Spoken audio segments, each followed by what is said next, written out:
Hey, tout le monde, j'espère que vous allez bien. C'est Kailis, mais ça vous le savez, puisque vous êtes sur ma chaîne, et puis vous me voyez, vous pensez donc à me connaître.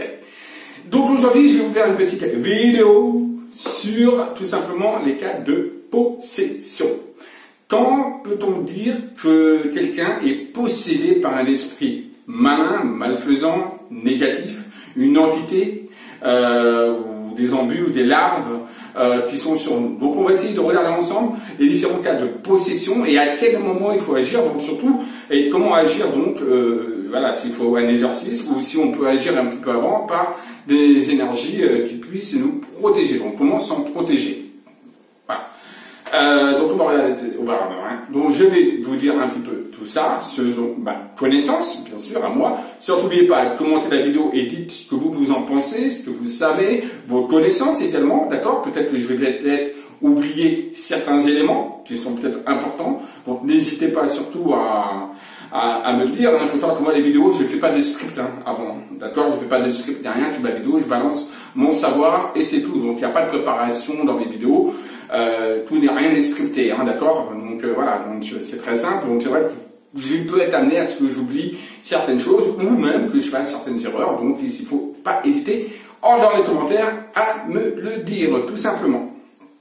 Et si je suis d'accord, je suis d'accord. Si je suis pas d'accord, je suis pas d'accord. Voilà, tout simplement. Donc commentez la vidéo, partagez la vidéo et faites-vous plaisir, surtout en la regardant. Et en apprenant certaines choses par rapport aux possessions. On y va maintenant.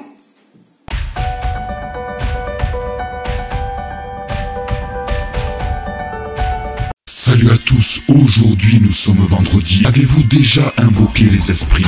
Avez-vous déjà senti une présence démoniaque? Croyez-vous au paranormal? Installez-vous bien confortablement et préparez-vous à la peur de votre vie.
Bon, quand peut-on dire qu'on est que quelqu'un est possédé?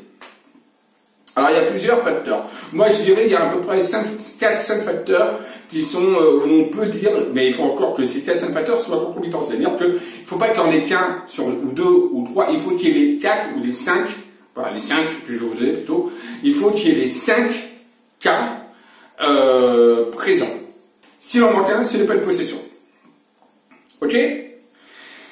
Alors, premier cas, naturellement, la personne se renferme sur elle-même.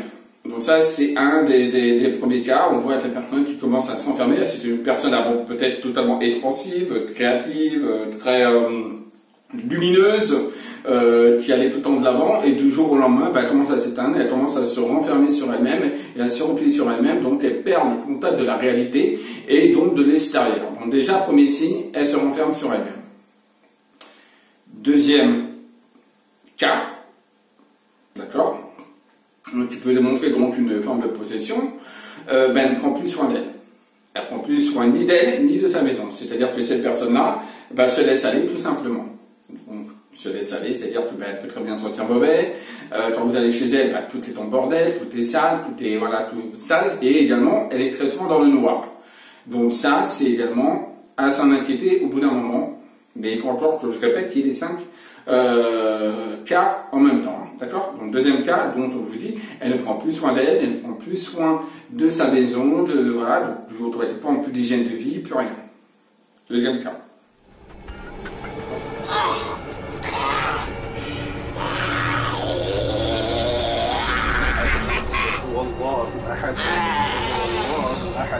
الله كم أعوذ بالله السميع العليم من الشيطان الرجيم آمن الرسول بما أنزل إليه من ربه والمؤمنون آمن بالله وملائكته. Deuxième cas. Troisième cas également, tout va de travers. Que ce soit sentimental, le professionnel, le financier, c'est la cata de partout, c'est la merdasse. Donc là, évidemment, on peut évidemment dire, alors qu'avant, par exemple, tout allait bien, etc. Donc là, il faut chercher un petit peu les choses. Du jour au lendemain, tout va mal, tout plante. Tout ce qu'on fait, on échoue. Et donc là, il y a déjà, voilà, une petite alerte. Troisième cas. Quatrième cas. Avec ces personnes-là, on ne peut pas parler de pensée positive, on ne peut pas parler d'énergie positive, et on ne peut pas non plus parler de religion. C'est-à-dire qu'elle va rejeter toutes ces données.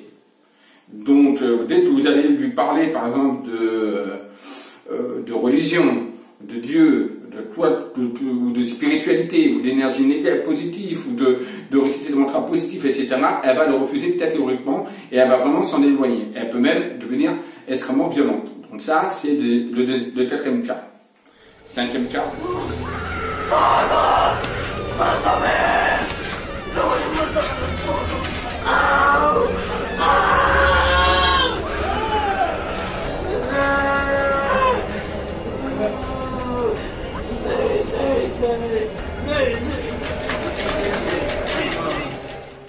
Septième cas de figure, bien évidemment, cette personne peut se renfermer dans l'alcool, dans la drogue, dans des vices, d'accord, donc le jeu, etc., dans des addictions, etc. Donc ça, c'est également une des alertes. C'est vrai que cette personne ne peut pas rentrer dans les églises, bien évidemment, dans les lieux sacrés, dans les lieux à haut taux vibratoire, à haut lieu, voilà, où les lieux sont à un taux vibratoire élevé, cette personne-là ne peut pas rentrer. Elles sont comme repoussées, elles repoussent les lieux à haut taux vibratoire. Donc là également, c'est également un sixième cas de possibilité de possession. Donc là, on en a 6. D'accord? Voilà. Donc pour moi, ces 6 cas-là, ce sont... Alors il faut qu'il y ait ces 6 cas, d'accord, c'est important, hein, il faut qu'il y ait ces 6 cas pour dire qu'en effet, une personne peut être amenée à être possédée. Et donc là, il va falloir donc faire en sorte de voir à quel stade elle est au niveau de la possession. C'est-à-dire, est-ce qu'on peut faire appel à un médium qui canalise l'entité et la faire partir, c'est tout à fait possible, ou est-ce qu'il faut seulement de l'encens, etc., ou est-ce qu'il faut vraiment pratiquer un exorcisme, parce que peut-être que l'esprit est un esprit malin, est un esprit très très négatif, et dans ce cas-là, même un médium aurait du mal peut-être à faire partir, donc il faudrait peut-être pratiquer un exorcisme, d'accord? Donc ça, moi j'y connais rien dans l'exorcisme, c'est pas mon boulot, c'est pas mon travail. Moi je fais des dégagements de personnes et de maisons également qui peuvent être polluées, mais je ne pratique pas l'exorcisme. D'accord? Donc ça c'est important à le préciser. Mais des fois, malheureusement, on n'arrive pas à dégager donc la personne de l'entité qui est à l'intérieur, et dans ce cas-là, il faut pratiquer un exorcisme fait par des exorciseurs, soit religieux, soit qui ne sont pas religieux, mais qui ont appris à comment le faire. Ok? Alors important déjà, il faut savoir que pour éviter tout cas de possession, il faut déjà, alors bien sûr, très souvent, on va avoir des cas de possession dans les familles qui sont très pieuses, très religieuses, d'accord, qui ont une croyance élevée en quelque chose, voilà, un divin. Pourquoi? Parce que tout simplement, c'est la croyance qui va faire naître en fait cette entité. Quand on commence un petit peu à avoir des énergies négatives, ou qu'on commence un petit peu à baisser son taux vibratoire, on va faire rentrer automatiquement le malin, entre guillemets, si on appelle ça, on peut appeler ça comme ça si on veut, on va le faire entrer en nous. Mais c'est vrai que ce sont des personnes qui croient soit en spiritualité, soit qui croient en tout ce qui est la médiumnité, la voyance, etc., bien sûr, et ceux qui croient également en la religion. Pourquoi? Parce qu'ils sont plus affectés, puisqu'ils ont déjà des croyances. D'accord? Quelqu'un qui est vraiment athée, qui s'en fout de tout et qui ne calcule rien, il a peu de chances d'être quand même attaqué par des esprits malins, comme on peut dire, ou des démons ou autres, d'accord? Il peut naturellement être porteur de l'œil, ça oui, l'œil tout le monde peut l'avoir. Quelqu'un, par exemple, une personne tout simplement qui vous déteste peut vous porter l'œil même sans le vouloir. Hein, d'accord? Donc l'œil c'est autre chose, c'est une énergie négative qu'on voit. Là je prends bien deux cas de possession, c'est deux choses différentes. Hein? L'œil, c'est des énergies qu'on envoie par le biais du regard, par le biais de la pensée, etc. pour que les choses aillent mal pour la personne, etc. Ou alors qu'elle se casse la jambe, ou peu importe, d'accord? Donc ça, c'est porter l'œil. Voilà. Et ça, c'est une chose. N'importe qui peut être atteint par ça.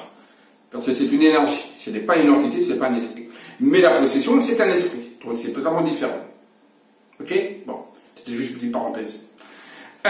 Donc, comme je disais, ce sont surtout des personnes qui ont des croyances qui peuvent être attaquées par des esprits. Ça, c'est important de savoir. Comment s'en protéger? Ben, tout simplement, c'est très simple, c'est d'avoir un taux élevé. Donc, surtout quand on est dans les croyances, quand on travaille dans le milieu des énergies, quand on travaille dans le milieu religieux ou quand on a des croyances, c'est toujours d'avoir un taux vibratoire élevé. Ce taux vibratoire qui va être élevé automatiquement va nous empêcher un petit peu d'être incorporé par une entité malveillante. On va appeler entité malveillante, esprit malveillant. D'accord? Bon, maintenant. Voilà.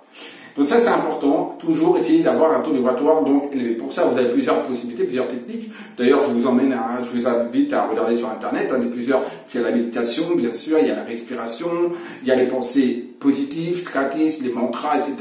Tout ça vous aide également, donc, et puis également, de mener également sa vie, sans être pour autant totalement omnibulé par la spiritualité ou la religion.